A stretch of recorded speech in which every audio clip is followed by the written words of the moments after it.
ह्या भारतात चालत आहे गलिच्छ राजकारण, कारण ह्यांना वाटतंय नाही आम्हाला कोणी जाब विचारणार.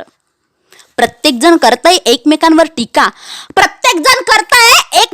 टीका, पैशापायात सर्वांनी स्वतःचा प्रामाणिकपणा विका. अरे हो, प्रामाणिकपणा आहे तरी कुठे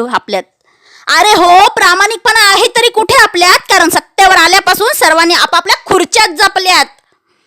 जनतेचं हित पाहतोय कुठे आम्ही?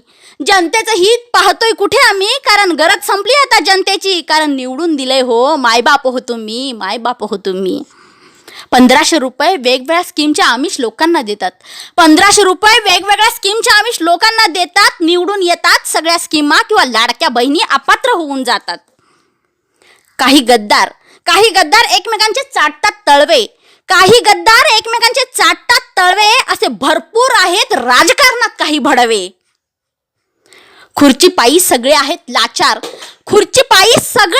लाचार, कारण ज्यांनी निवडून दिले त्यांच्याशीच काही भडवे आहेत गद्दार.